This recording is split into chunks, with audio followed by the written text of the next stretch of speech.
तस्य भोगायतनम अंत्यावयवी शरीरम। शरीर किसे कहते हैं? भोग के आयतन को। शरीर किसे कहते हैं? भोग के आयतन को। का भोग कौन भोगता है भाई? तो भोगता शरीर नहीं है, भोगता कौन है? शरीर आत्मा भोगता है। कौन जी भोगता है? आत्मा भोगता है। तस्य का मतलब जी क्या है? आत्मा। तस्य मतलब तत् शब्द आया है। तत् का मतलब होता है पूर्व, पहले जो आया है उसको लेना है। तत् का मतलब क्या होता है? जो पहले आया है उसको लेना उसको है। लेना है। तो आत्मा आया था पहले। तत् शब्द पूर्व का परामर्शक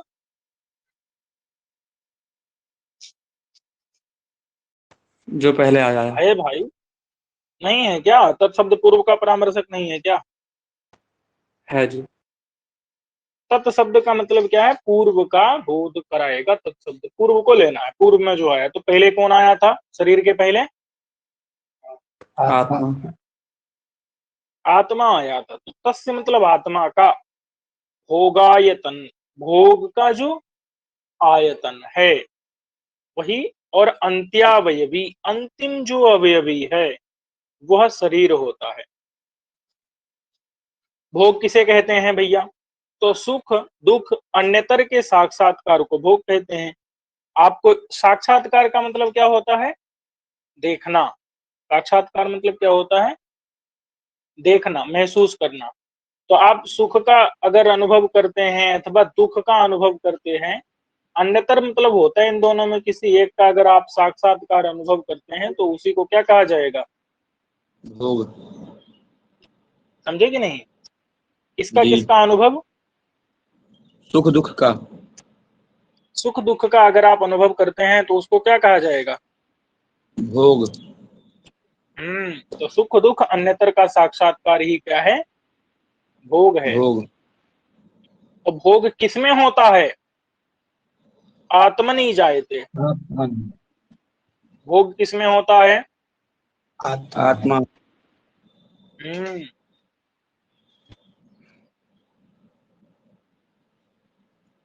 भोग कहाँ रहता है? आत्मा में। आत्मा। और कौन सी आत्मा में? तो देखो, कई तरह की आत्मा होती है। एक आत्मा है घड़े के अंदर, हमारी वाली, जी, नहीं है क्या? जी है। तो उस घड़े के अंदर वाली आत्मा में भोग होगा क्या? नहीं। नहीं, जो हम्म शरीर में है। हाँ, तो यदवच्छिन्न, यदवच्छिन्न माने शरीरावच्छिन्न, यदवच्छिन्न माने बोलो, शरीरावच्छिन्न। आत्मा में जायते माने भोग होता है। इसलिए तद भोगायतनम, उसी को हम भोगायतन कहते हैं। उसी को मतलब वो जो यदवच्छिन्न, यदवच्छिन्न माने शरीरावच्छिन्न बोले थे ना, तो यदवच्छिन्न मतलब शरीरावच्छिन्न। तो ये जो यद से लिया था वही तद लेंगे। तद माने वो भोगायतन है, वही शरीर है। समझे कि नहीं? नहीं समझे? यदवच्छिन्न आत्मनि, यदवच्छिन्न में यदवच्छिन्न का मतलब क्या है? शरीर। इसलिए तद भोगायतनम मतलब वह भोगायतन होता है, वही शरीर होता है। जी। समझे कि नहीं? जी। आप ऐसे समझ लो कि भोग किधर होता है? आत्मा में होता है, और जिससे अवच्छिन्न शरीर अवच्छिन्न आत्मा में होता है। इसलिए उसी शरीर को हम क्या कहते हैं? भोगायतन कहते हैं, और वही शरीर कहा जाता है। और भोग किसे कहते हैं? तो सुख अथवा दुख के अन्यतर मतलब दोनों में किसी एक के साक्षात्कार को करना, मतलब अनुभव करना, यही भोग होता है। तो आत्मा का, तस्य माने आत्मा का जो भोगायतन है वो शरीर है। और अंत्यावयवी, अंत्यावयवी भी होना पड़ेगा। देखो, अवयवी किसे कहते हैं? तो देखो, दो अवयवों से मिलकर के जो बनता है वो क्या कहा जाता है? अवयवी। अवयवी किसे कहते हैं? जो अवयवों से मिलकर के बने। बोलो भाई। जी जी जी गुरु जी। अच्छा बताओ, परमाणु अवयवी है कि नहीं? है परमाणु। परमाणु अवयवी किसे कहते हैं? जो दो दो अवयव से बने। परमाणु किन दो अवयवों से बनता है?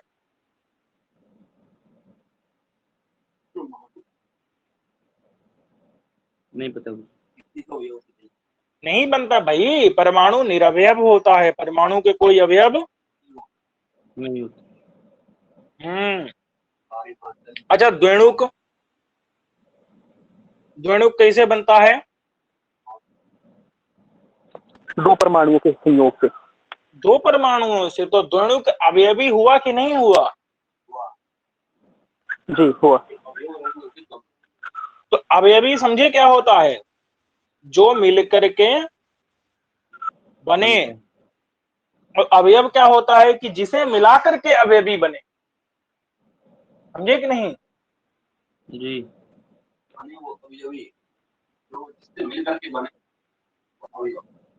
अब एक बात सुनिए कि परमाणु क्या है? अवयव है। और द्विणुक क्या है? अवयवी। अवयवी। क्यों? क्योंकि वो दो से मिलके बनता है। अब बताओ द्विणुक से क्या बनता है फिर? त्रणुक की तरह। त्रैणुक, त्रैणुक बनता है। तो त्रिणुक क्या चीज है? अवयवी। अवयवी है त्रिणुक। और त्रिणुक, लेकिन एक बात बताओ, त्रिणुक में अवयव कौन है? अवयव है अणु। त्रिणुक का अवयव कौन है? अणु। परमाणु। अरे द्विणुक से मिलकर के बनता है त्रिणुक भाई। जी। क्या समझे? द्विणुक से मिलके त्रिणुक बनता है। तो द्विणुक क्या हुआ वहां पर? परमाणु हुआ, मतलब अवयव हुआ। परमाणु नहीं, अवयव हुआ। क्या हुआ? अवयव। समझे कि नहीं समझे? जी। अरे जी बोल दिए, क्या समझे वो बताओ। जी देखिए, द्विणुक के लिए अवयव हुआ अणु, और अवयवी अणु नहीं, हुआ परमाणु बोलो द्विणुक। उसको, उसको क्या बोलना है? ठीक है। परमाणु। परमाणु। द्विणुक के लिए अवयवी हुआ द्विणुक, और उसके लिए अवयव हुआ परमाणु। वैसे ही त्रिणुक के लिए अवयवी हुआ त्रिणुक, और उसके लिए अवयव हुआ द्विणुक। तो बात समझे? सब लोग समझे कि नहीं समझे ये बताओ। हाँ जी गुरु जी। जी। देखो, तो क्या करते हैं, जैसे अवयव है तो परमाणु भी अवयव है कि नहीं? द्विणुक भी अवयव है कि नहीं? और क्या है? जी। त्रिणुक भी अवयव है कि नहीं? जी। तो देखो जी। यहाँ पर, अच्छा अब अवयवी में आते हैं। अवयवी में परमाणु अवयवी है क्या? नहीं। द्विणुक अवयवी है, त्रिणुक अवयवी है। अच्छा बताओ, अब यहीं पर आपको समझना है, अगर आपसे पूछा जाए कि अंतिम अवयव क्या है? अंतिम अवयव तो परमाणु। अंतिम अवयव परमाणु है। और अगर पूछा जाए कि अंतिम अवयवी क्या है? द्विणुक। त्रिणुक। द्विणुक है क्या? जी द्विणुक है ना। अरे द्विणुक अंतिम अवयवी है क्या? द्विणुक को जोड़ करके और कुछ नया नहीं बना सकते क्या? हाँ बना त्रिणुक सकते हैं जी, होता है। त्रैणुक बन सकता है। त्रैणुक से फिर अच्छा, चतुर्णुक त्रिणुक बन है सकता है। अंतिम अवयवी, त्रिणुक को भी जोड़ करके और नहीं कुछ बना सकते क्या? चतुर्णुक बन जाएगा जी। नहीं भैया, हम बताएं, घड़ा जी। है, दुई घड़ा जोड़ के कुछ बनाते हैं क्या?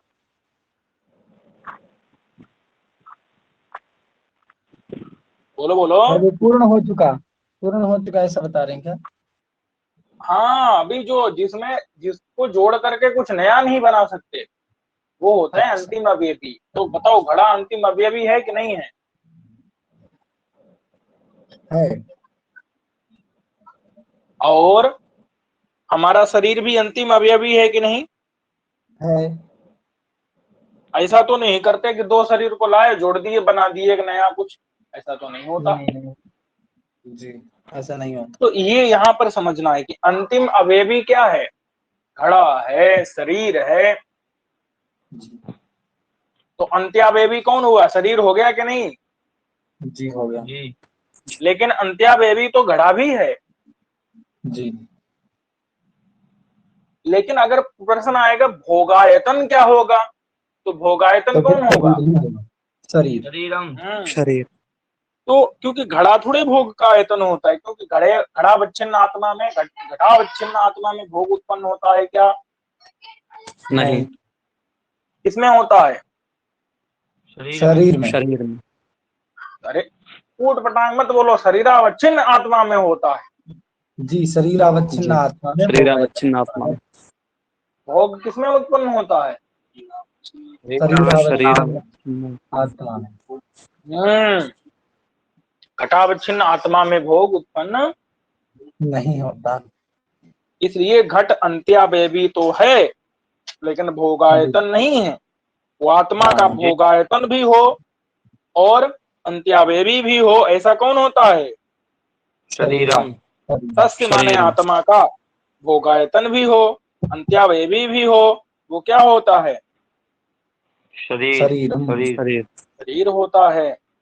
सुख दुख अन्यतर के साक्षात्कार को भोग कहते हैं और वो यदवच्छिन्न आत्मा में होता है, माने शरीरावच्छिन्न आत्मा में भोग होता है, इसलिए उस शरीर को भोगायतन कहते हैं। वो शरीर होता है तो चेष्टा का आश्रय से होता है। एक नई परिभाषा याद रखिएगा, शरीर की परिभाषा क्या है? चेष्टाश्रयो वा शरीरम। चेष्टा का आश्रय होता है वही शरीर होता है। बोले ये चेष्टा कौन सी? चेष्टा तो पिता है। चेष्टा क्या किसे कहते हैं? ये चेष्टा हित और किसका नाम है? अहित प्राप्त। इसमें लिखा ना हिताहित प्राप्ति परिहार। हिताहित प्राप्ति परिहार। हित की प्राप्ति और अहित का परिहार। परिहार। जी। यथा संख्य वाला लाइन नहीं देखे हो? यथा संख्यम अनुदेशा समानाम क्रमिकाणाम क्रमेण इव अन्वयः समुदाहृतः शत्रुम मित्रम विपत्तिम च जय रंजय भंजय। अरे नहीं पढ़े हो? शत्रुम, शत्रु को जी। क्या है? शत्रु को परिहार मतलब शत्रुम मित्रम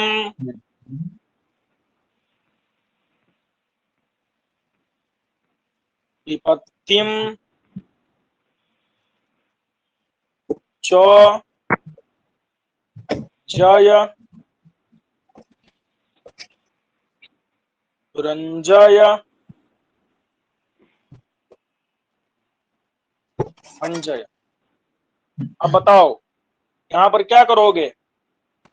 अन्वय शत्रु करना जय। है। जी। तो शत्रु को, हाँ, शत्रु का अन्वय किसमें होगा? जय में। भंजन में। शत्रु को जीतो। अच्छा, जीतो। शत्रु और में मित्र का अन्वय किसमें होगा? रंजय। रंजय। रंजय में या भंजय में? रंजय। रंजय में। अच्छा, रंजय में। जी। तो रंजय का मतलब क्या होता है? आनंद। प्रसन्न करो, रंजित करो, आनंदित करो। मनोरंजन। अरे भाई रंजय में देखो, मनो जोड़ दो समझ में आ जाएगा। रंजय मतलब मनोरंजन। मनोरंजन। नहीं समझे? जी, और समझ विपत्ति को क्या करना है? भंजय समाप्त कर। भंजय समाप्त करना। क्या करना है? समाप्त करना है। हाँ, समाप्त करना है। तो यहाँ पर क्या हो रहा है? यहाँ पर क्रम से अन्वय हो रहा है, नहीं हो रहा है? जी। जी हो रहा। ऐसे ही ये चेष्टा का जो लक्षण दिया है इसमें भी क्या करना है? ऐसे ही क्रम से उसका क्रम से अन्वय करना। तो हित का क्या करना है? परिहार। जी। हित को दूर कर देना है ना। हित का नहीं, हित का ग्रहण करना है, अच्छा, प्राप्ति हित करनी की है। प्राप्ति हित की करनी प्राप्ति है। करनी है, और अहित का और ग्रहण जो का अहित परिहार लिखा करना है यहाँ, अहित लिखा हुआ है, दिख रहा है कि नहीं? हित जी। जी अहित, दिख रहा। जी। अहित, हित अहित, कौन सी संधि हुई? तो ये सवर्ण दीर्घ संधि। वर्ण दीर्घ। और अगर यहीं स्वरित हो जाता तो कौन सा स्वरित होता? आ और हित होता है। अभी क्षय प्रश्लिष्ट। अच्छा, प्रश्लिष्ट तो ई कार में होता है भाई, आकार में सॉरी कैसे हाँ होता?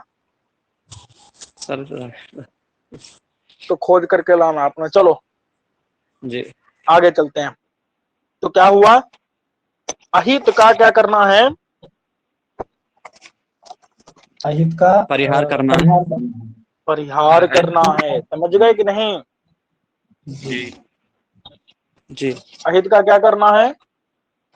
परिहार करना है, और हित की क्या करनी है? प्राप्ति करनी है। प्राप्ति। प्राप्ति करना।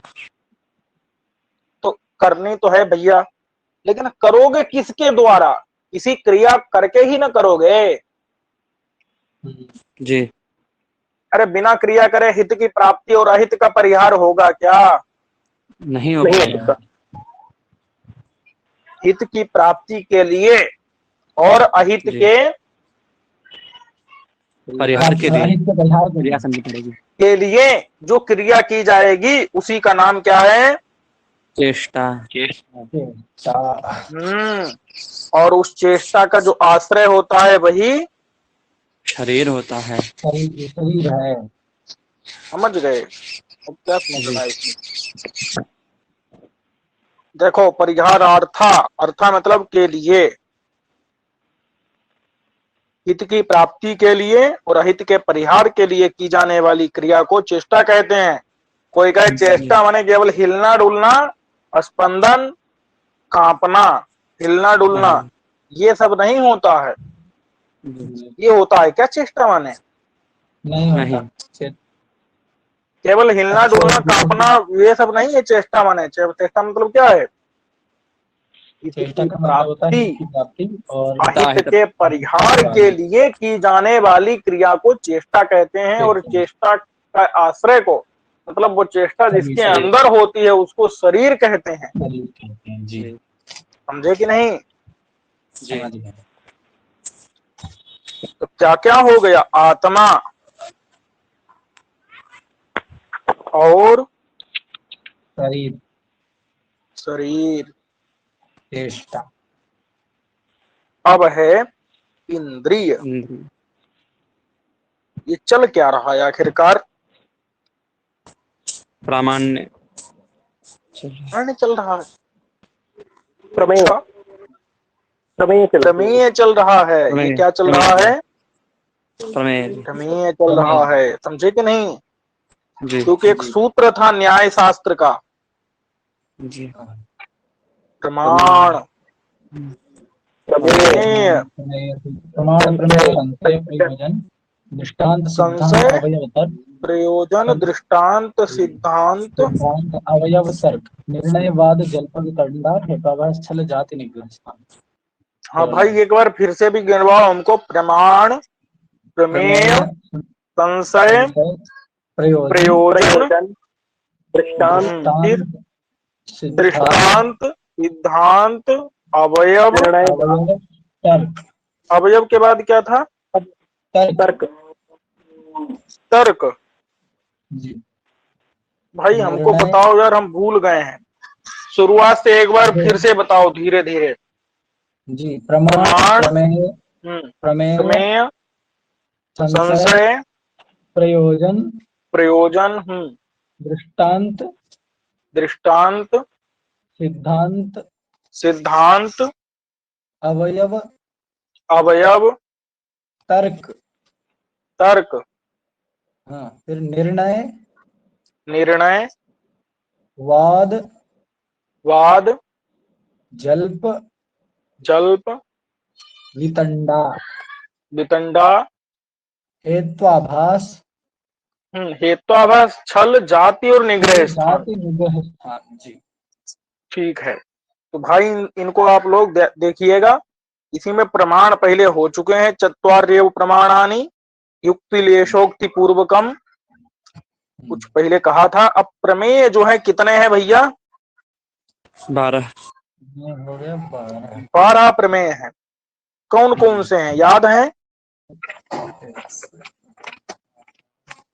देखो हमसे उम्मीद मत करना, क्योंकि हम तो प्रमेय वाला सूत्र नहीं याद किए हैं, तो 12 प्रमेय कैसे याद करेंगे? हाँ मुझे पता है गुरुजी, मेरे पास लिखे हैं। देख देख कर बोलना भैया ठीक नहीं है। जी मैं याद कल बिना करूंगा। देखे सुनाइएगा। जी जरूर। हैं? जी चलिए, तो अब इंद्रिय में आते हैं। ये तीसरा प्रमेय है। इसका लक्षण क्या है? शरीर संयुक्तम ज्ञान करणम अतीन्द्रियम इंद्रियम। बता चुके हम आपको। बताइए, इंद्रिय जो है वो कितने परमाणु से मिलकर के बनती है?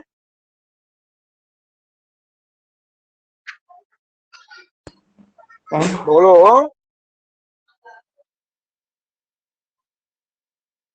2 परमाणु से जणु।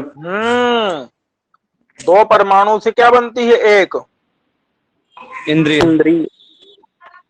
माने एक इंद्रिय का आकार कितना रहता है? द्वैणुक इतना रहता है। जितना बड़ा द्वैणुक उतनी बड़ी इंद्रिय। तो पता है आंख के अंदर रहती है कृष्ण तारा के अग्रभाग में, वो निकल के जाती है, समझे कि नहीं? और घड़े के साथ उसका, घड़े के साथ ही नहीं, मोबाइल मोबाइल जो भी दिखता है सबके साथ उसका संबंध होता है, समझे? जी।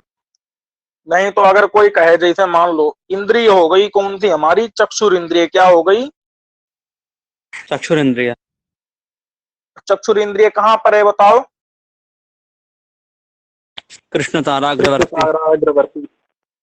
समझ गए कि नहीं? तो जो वो कृष्ण तारा है, उस कृष्ण तारा के अगर बीच में इंद्रिय रहेगी, और अगर आग को हम देख रहे हैं या घड़े को देख रहे हैं, तो बताओ घड़ा आंख में ले जाएंगे क्या? नहीं।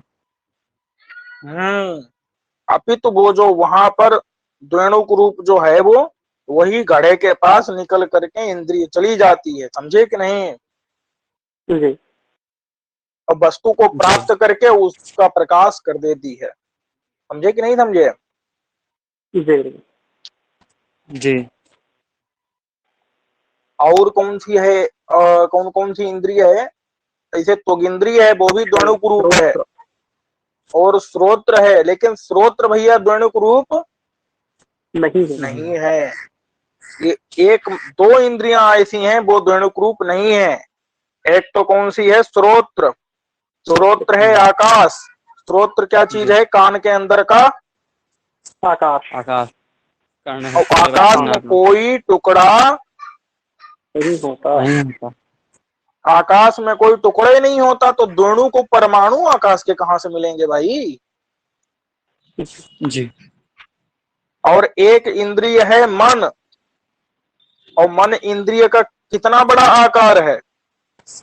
परमाणु परमाणु के बराबर है भैया।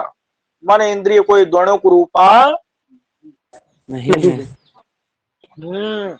और बची हुई जो 4 इंद्रियां हैं वो सब क्या है? एक एक परमाणु मिला दिया गया है तो वो इंद्रियां बन गई हैं, समझे कि नहीं? जी। तो अच्छा, वो जो सभी इंद्रियां क्या है? द्वैणुक हैं। क्या है? और दिखना किधर से शुरू होता है? त्रेणुक से। त्रेणुक से दिखना शुरू होता है। द्वैणुक या फिर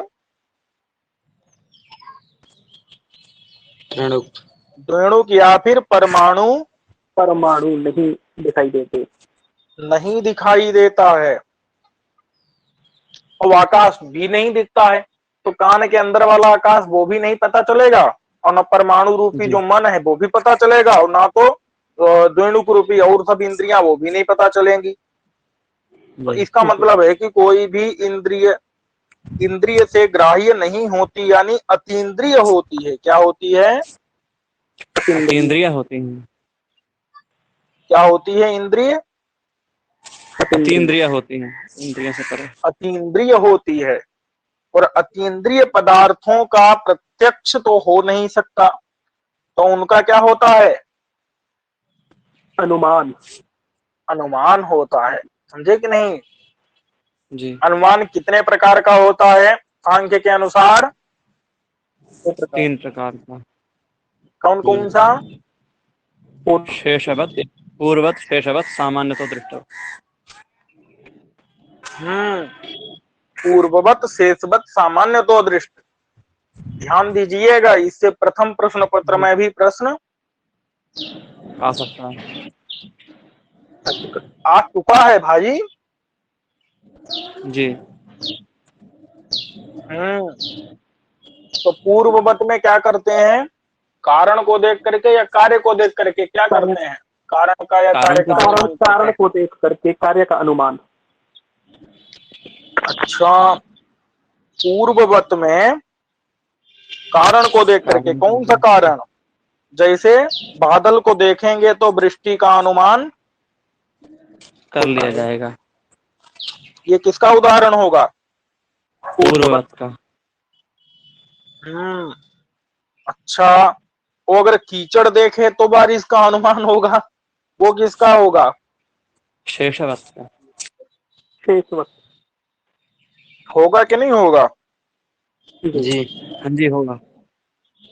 भाई अब ध्यान दीजिएगा अपना। और क्या था? बाढ़ बाढ़ देख लिए जैसे, तो उससे क्या अनुमान होगा कि कहीं बहुत दूर, अब यहाँ पर बारिश नहीं हुई तो बहुत दूर कहीं बारिश हुई होगी, होगा ना ऐसा जी। अनुमान? जी। हाँ जी। और बचा हुआ जितना भी अनुमान है वो किसमें आएगा? सामान्य तो दृष्ट। सामान्य तो दृष्ट। तो अगर अतीन्द्रिय पदार्थ है, उनका प्रत्यक्ष तो हो नहीं रहा है, तो उनकी सिद्धि कैसे होगी? सामान्य तो दृष्ट। सामान्यतस्तु दृष्टात्, मतलब सामान्य तो दृष्ट नामक अनुमान से होगी। बात समझ में आ गई कि नहीं? जी। जी। पंक्ति आती है ना, वो सामान्यतस्तु दृष्टात्, मतलब सामान्य तो दृष्ट अनुमान से, सामान्य तो दृष्ट अनुमान से अतीन्द्रिय पदार्थों की सिद्धि होती है। तो भैया इंद्रिय की सिद्धि अगर कोई करना चाहे, किसकी करना चाहे? इंद्रियों की। इंद्रिय का सिद्धि तो सामान्य तो दृष्ट अनुमान से हो जाएगी। चलिए, अब बात कहाँ चल रही थी? इंद्रिय जो होती है वो अतीन्द्रिय होती है। इंद्रिय क्या होती है? अतीन्द्रिय होती है।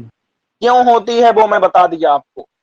दिखना त्रिणुक से शुरू होता है, इंद्रिय द्विणुक परमाणु रूप होती है, तो इसलिए दिखती नहीं। अच्छा, अब ये बात बताओ कि इंद्रिय शरीर से संयुक्त होती है कि नहीं?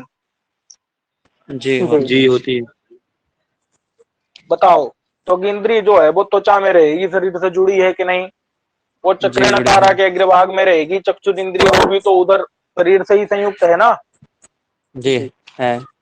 ऐसे रसना के अग्रभाग में है। तो ये सब चीजें, ये जितना भी है इंद्रियां, तो सब कहाँ रहती? मन भी है तो शरीर में ही ना जुड़ा रहता है कहीं। जी। कभी कभी काम करने इधर उधर जाता है, भागता है, लेकिन फिर से कहाँ आ जाता है? शरीर में आ जाता है। समझे कि नहीं? तो सभी इंद्रियां क्या होती हैं? शरीर से संयुक्त होती है। और सभी इंद्रियां ज्ञान की करण होती हैं। क्या होती हैं? ज्ञान की करण होती है। याद रखिएगा, अगर आपसे पूछा जाए ज्ञान का कर्ता कौन है? इंद्रियां। इंद्रियां तो आत्मा। ज्ञान अधिकरणम आत्मा। अरे अधिकरणम नहीं कह रहे, ज्ञान का कर्ता बोल रहे हैं। जी गुरु जी। ज्ञान का कर्ता कौन है? आत्मा। और ज्ञान का करण कौन है? इंद्रियां। जी। समझे कि नहीं समझे? जी गुरु। नहीं समझे? समझ गए। अभी समझे तो नहीं, थोड़ा और समझाना पड़ेगा। जी। एक ज्ञान होता है, इस ज्ञान का नाम कभी सुने हो? अनुमिति। अनुमिति। बोलो बोलो, जल्दी जल्दी बोलो। अनुमिति। अनुमान प्रसंग। हाँ, अनुमिति का नाम सुने हो ना? जी। तो इस अनुमिति का करण कौन होता है बताओ? अनुमान। लिंग परामर्श। लिंग परामर्श। सही है, एकदम सही है। लिंग परामर्श ही अनुमिति का करण होता है, क्योंकि लिंग परामर्श अनुमान है और जो अनुमान है वही अनुमिति का करण होता है। लेकिन ये किसके मत में है? ये तर्क भाषा और तर्क संग्रह के मत में है। इतना याद रखिएगा। क्या का करण कौन हुआ? लिंग परामर्श। और लेकिन अगर आप उसमें जाएंगे, किसमें? कारिकावली में, तो उसके मत में क्या है अनुमिति का करण? व्यापारस्तु परामर्शः करणम व्याप्ति का स्मरण। समझे कि नहीं? जी जी। अंतर याद रखिएगा। इसके मत में लिंग परामर्श करण है, उसके मत में व्याप्ति का स्मरण करण है, और उसके मत में लिंग परामर्श क्या हो जाता है कारिकावली में? व्यापार हो जाता है। व्यापारस्तु परामर्शः। उधर परामर्श क्या होता है? व्यापार। यहाँ व्यापार हो जाता है। याद रखिएगा, भेद है, बहुत ज्यादा बड़ा नहीं है, लेकिन आपको ध्यान रखना है। अब आप एक बात बताओ कि ज्ञान का करण जो है तर्क भाषा माने अनुमिति, और अनुमिति नामक ज्ञान का करण तर्क भाषा के मत में, तर्क संग्रह के मत में क्या है? लिंग परामर्श। लिंग परामर्श है। और व्याप्ति का स्मरण करण है करणम व्याप्ति धीर भवेत। किसके मत में? कारिकावली के मत में। तो बताओ, ज्ञान का करण तो ये भी है, इंद्रिय ही है क्या ज्ञान का करण? अब और चलो एक ज्ञान और बताते हैं आपको। इस ज्ञान को सुने हो कभी? जी, उपमान खंड में सुना। उपमिति। इस ज्ञान का करण कौन होता है? अतिदेशभाव। अब बताओ बताओ कौन करण होता है? अतिदेशभाव। संज्ञा संज्ञा ज्ञानम। तो देखो, उपमिति का करण होता है सादृश्य ज्ञान। उपमिति का करण क्या होता है? सादृश्य ज्ञान। किसके मत में? कारिकावलीकार के मत में। वो तर्क भाषा में बदल गया है, तर्क संग्रह का मैं देखा नहीं क्या है वहां पर। संज्ञा संज्ञीकरण। अब वहां पर है अतिदेश वाक्यार्थ स्मरण सहकृत ज्ञानम। अतिदेश वाक्यार्थ स्मरण सहकृत सादृश्य ज्ञानम। अतिदेश वाक्यार्थ को भी यहाँ पर जोड़ देते हैं, तो वो किसके मत में हो जाता है करण? तर्क भाषा इत्यादि मत में। और कारिकावली में देखोगे तो सिर्फ और सिर्फ सादृश्य ज्ञान करण मिलेगा, और ये चीज क्या मिलेगी? ये व्यापार मिलेगी। और इनके मत में ऐसा है ना, इनके मत में व्यापार रहता ही नहीं है। तो देखो बात समझो, यहाँ पर बताओ ज्ञान का करण इंद्रिय है क्या? नहीं है। यहाँ तो या तो सादृश्य ज्ञान है और या तो अतिदेश वाक्यार्थ स्मरण के सहित सादृश्य ज्ञान है। अब एक और ज्ञान ले लीजिए,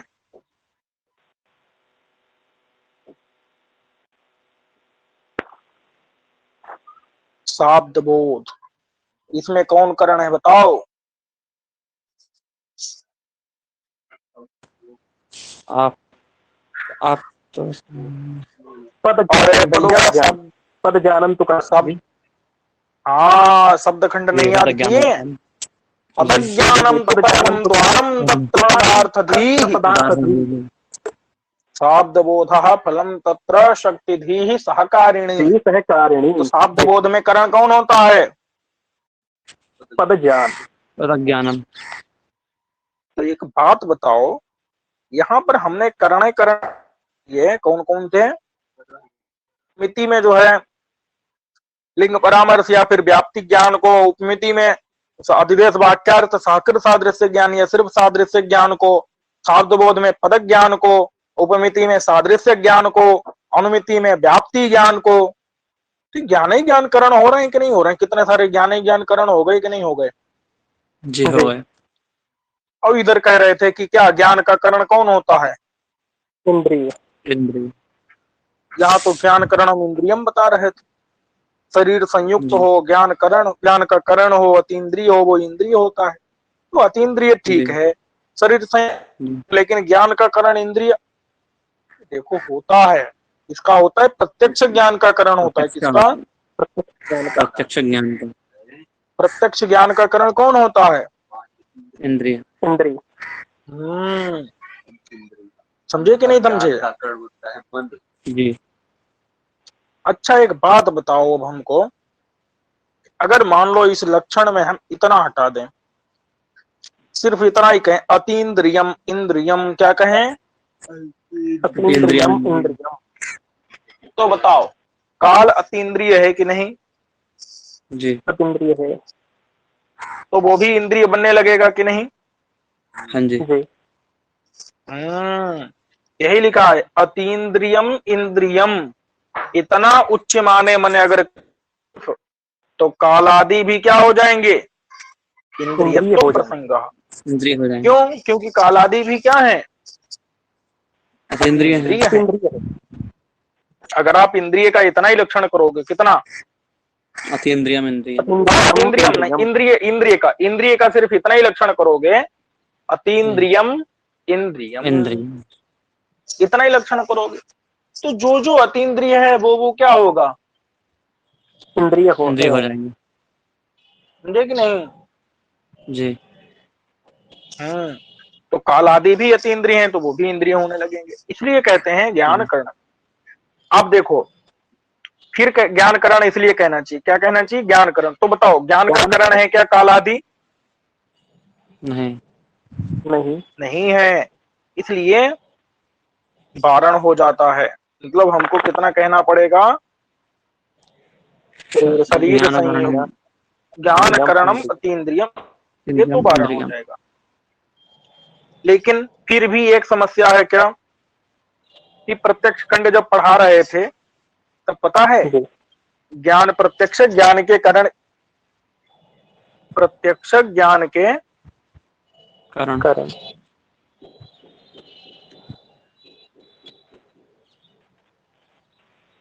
एक नहीं था, इंद्रियां ही नहीं थी, केवल इंद्रियां भी थी और इंद्रियार्थ सन्निकर्ष भी था और निर्विकल्प ज्ञान भी था, सविकल्पक, और इनसे फल क्या उत्पन्न हो रहा था? सविकल्पक ज्ञान।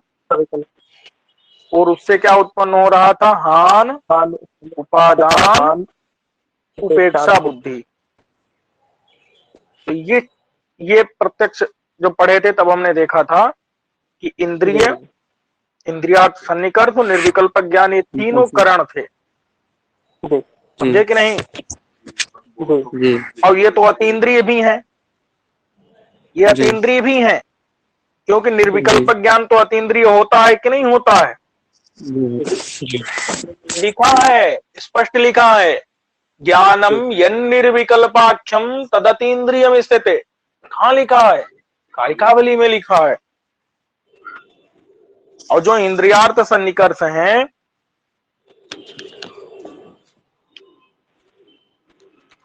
वो जरूर क्या है, कुछ प्रत्यक्ष भी हो जाते हैं। तो इसलिए यहां पर हमको ये समझना था कि अगर सिर्फ हम क्या कहेंगे, ज्ञान करणवती इंद्रियम कहेंगे, तो इंद्रियार्थ सन्निकर्ष में अति प्रसंग होगा। इसलिए हमने क्या कहा? शरीर संयुक्त कह दिया। शरीर संयुक्त नहीं होता है, इंद्रियार्थ सन्निकर्ष जो है वो इंद्रिय और अर्थ में होता है। किसमें किसमें? इंद्रिय और अर्थ में। इंद्रिय और घटपटादि अर्थ में होता है। चक्षुर इंद्रिय का घड़े के साथ संयोग होता है, शरीर के साथ में नहीं होता। इंद्रिय और अर्थ का संयोग कहाँ होगा? इंद्रिय और अर्थ में होगा, शरीर में होगा क्या?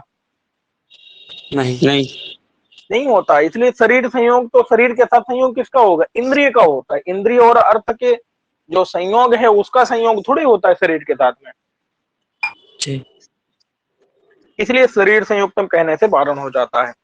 और शरीर संयुक्तम ज्ञान करणम इतना ही कह दें, अतीन्द्रिय ना कहें, तो कहते हैं जो आलोक है, प्रकाश है, वह भी इंद्रिय बनने लगेगा, क्योंकि प्रकाश का शरीर के साथ संयोग भी होता है और प्रकाश ज्ञान का करण भी होता है।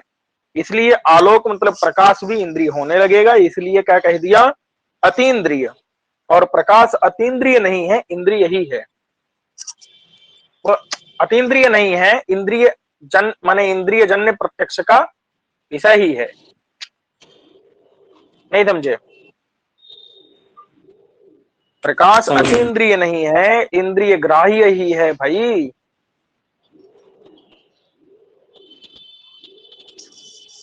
समझे कि नहीं? आलोक इत्यादि क्या है, अतीन्द्रिय नहीं है, अपितु इंद्रिय ग्राह्य है। हाँ, चलिए अब तानि च इंद्रियाणि षट, इंद्रिय पर चर्चा चल रही है। तो इंद्रियां 6 होती हैं, कौन कौन सी? घ्राण जादि प्रभेदेन प्रत्यक्षम षड्विधम मतम, 6 प्रकार का प्रत्यक्ष होता है, 6 प्रकार की इंद्रियां होती हैं। तो सबसे पहली कौन सी थी? चक्षु। चक्षु पीछे क्या,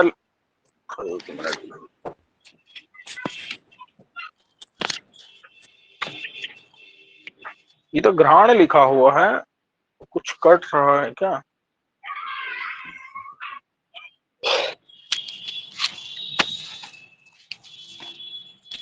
भैया 127 वाला पेज गायब है।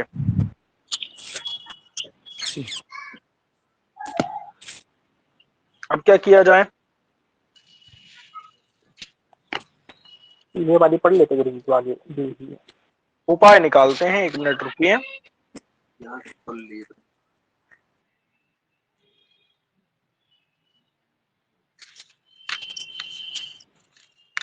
तो 6 इंद्रियां होती हैं, वो तो पता ही है आपको। जी जी। कौन कौन सी हैं? घ्राण रसन चक्षु त्वक श्रोत्र मनांसी। ये करती क्या है? घ्राण ज्ञान, ज्ञान। भाई अरे कौन कौन सा ज्ञान भाई? चाक्षुष ज्ञान, श्रावण ज्ञान, शाब्दिक ज्ञान, जी, रासन ज्ञान, रासन ज्ञान।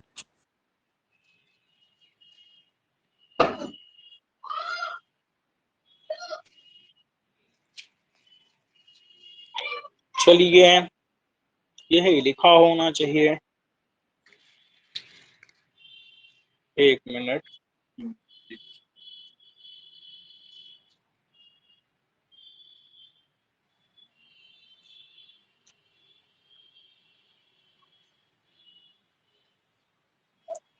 देखते हैं दिखता है कि नहीं, कुछ दिख रहा है क्या?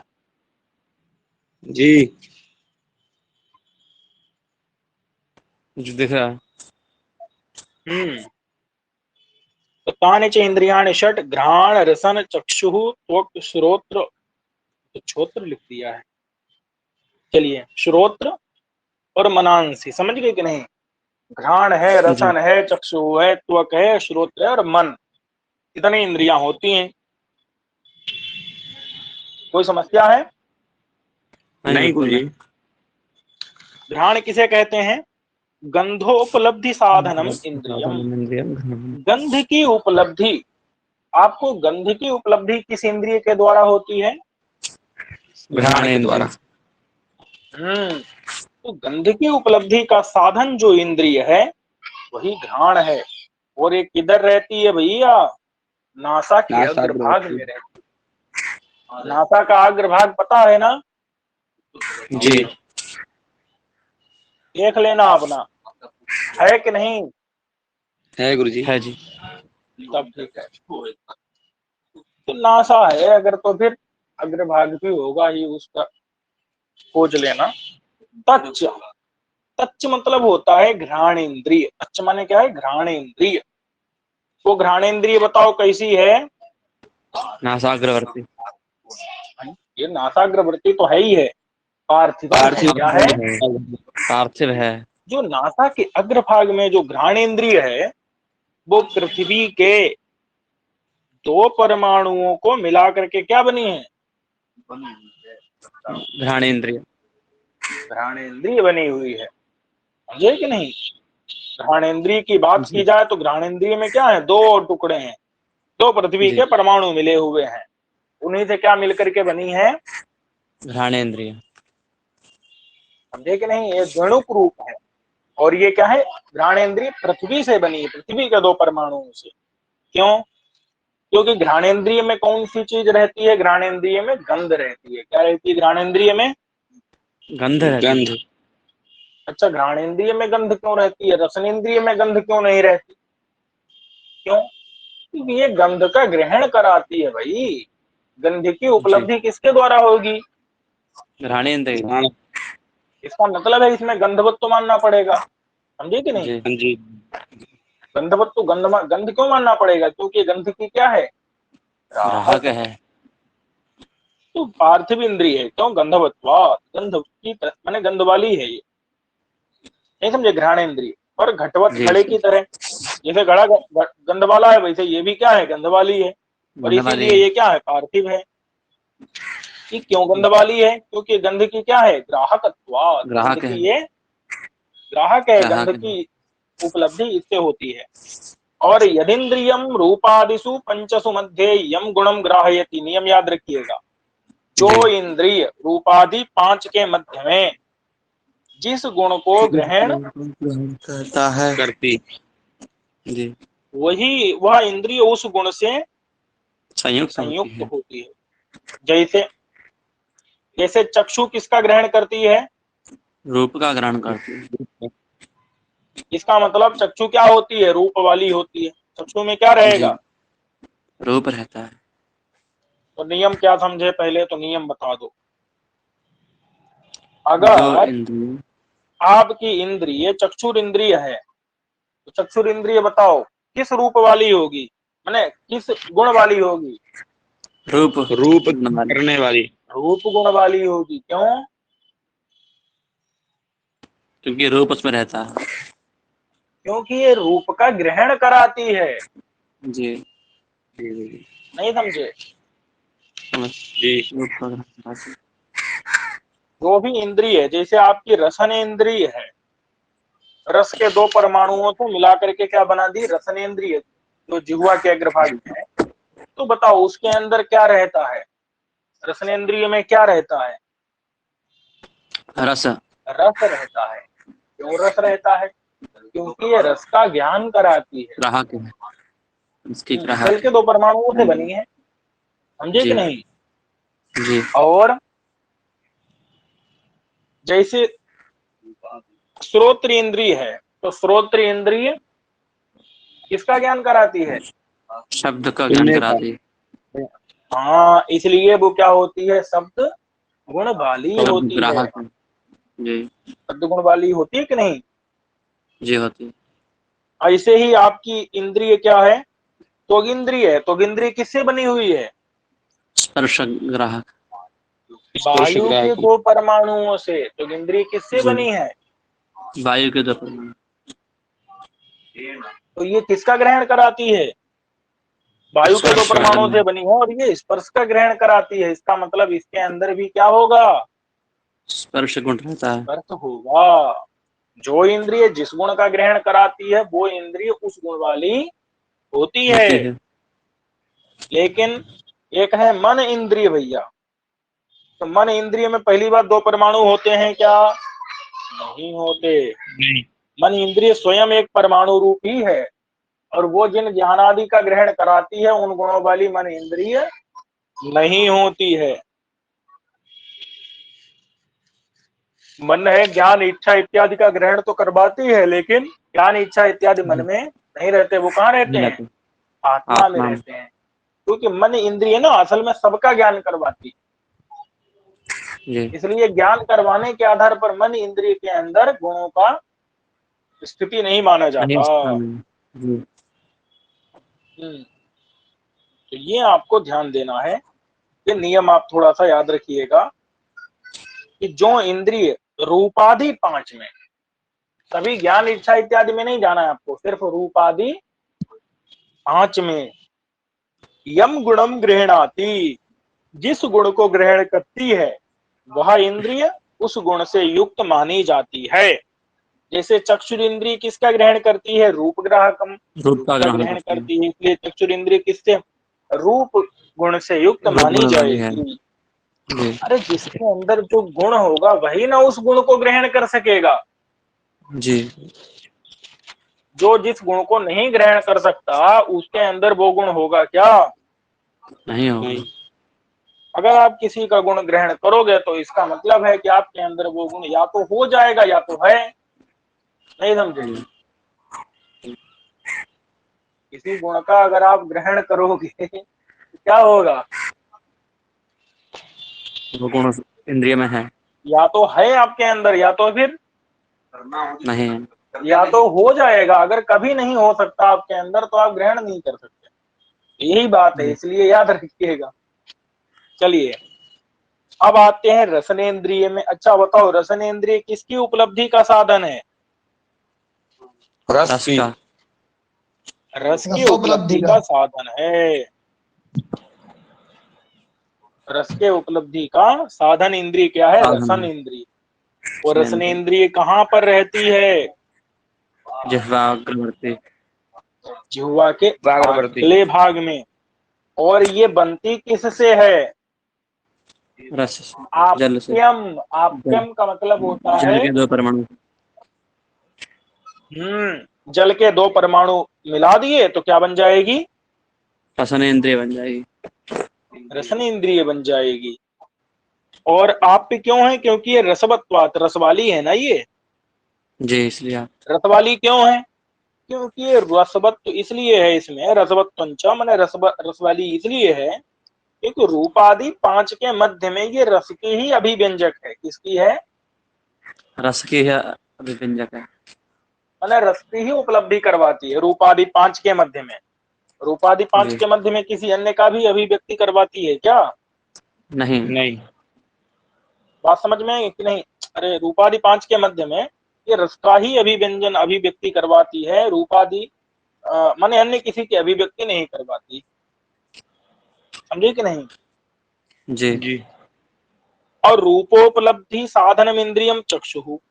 रूप की उपलब्धि का साधन इंद्रिय क्या है? चक्षु। ये तो समझ रहे हो ना? रूप की उपलब्धि का साधन कौन सा है? किस साधन से रूप की उपलब्धि होती है? चक्षु से।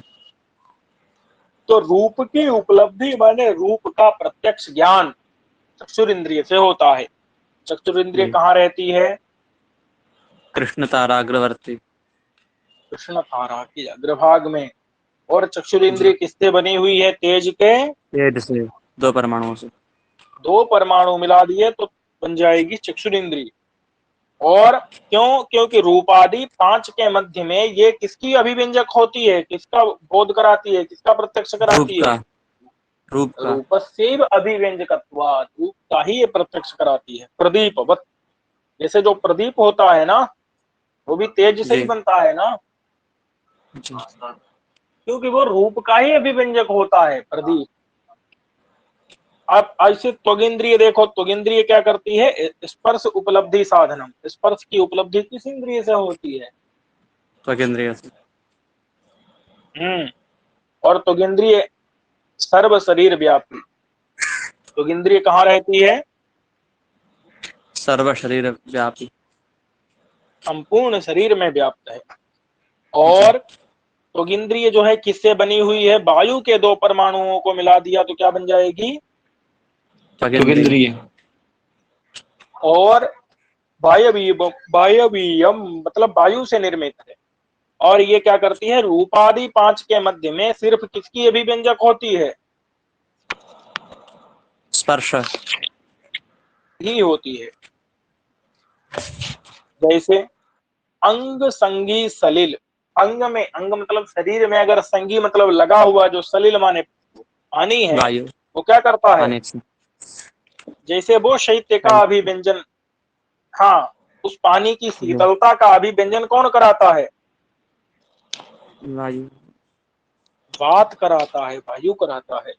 अंग में अगर संगी मतलब लग गया है क्या? सलिल, तो सलिल की उस शैत्य का, शीतलता का उसकी शरीर। शीतलता का अभिव्यंजक मतलब कहने वाला कौन होगा, शीतलता को बताने वाला? वायु होता है कि नहीं होता है? वायु शीतल है। शीत स्पर्श जी। को कौन बताता है वहां पर? वायु। वायु बताता है। तो ये याद रखिएगा कि वायु ही शीत स्पर्श को बताता है, स्पर्श को वायु ही बताता है, इसलिए इंद्रिय जो है स्पर्श इंद्रिय वो भी वायु से ही बनी हुई मानी जाएगी। समझे कि नहीं? जी। शब्द की उपलब्धि का साधन कौन सी इंद्रिय है? श्रोत्र।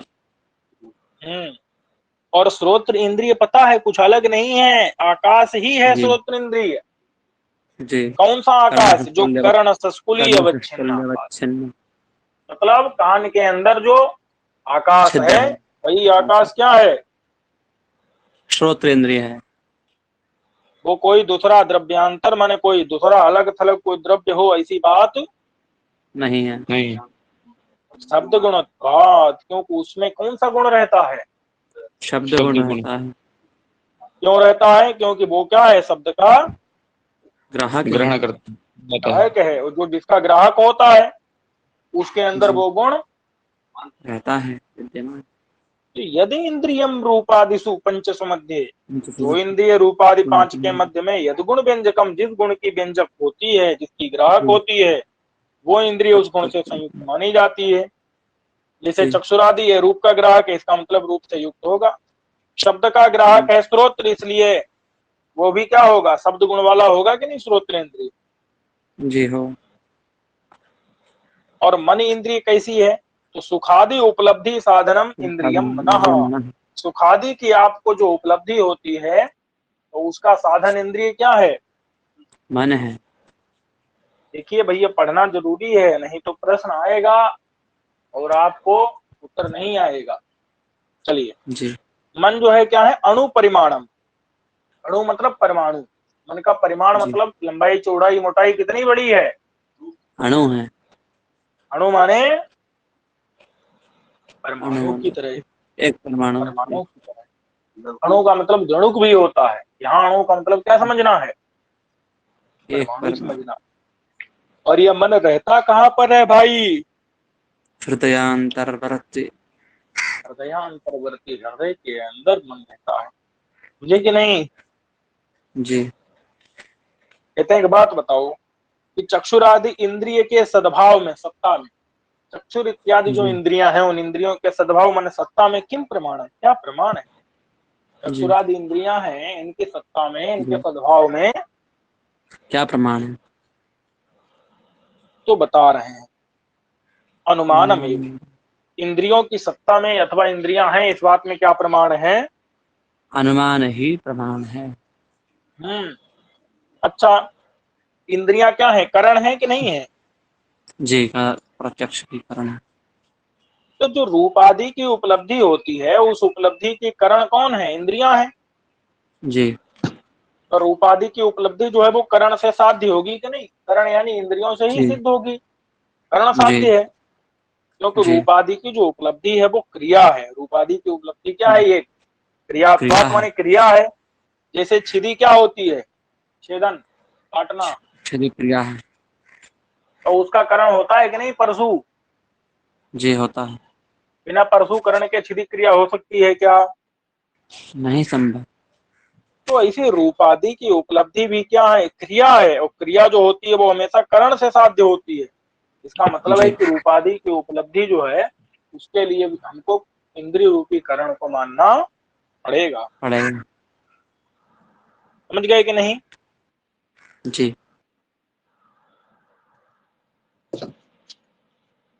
चलिए ठीक है, इस पाठ को हम यहीं तक रहने देते हैं। गुरुजी दूसरी कक्षा चलेगी? हाँ भैया, दूसरी वाली चलेगी। आप लोग 5 मिनट में आ जाइए। हाँ ठीक है। हाँ।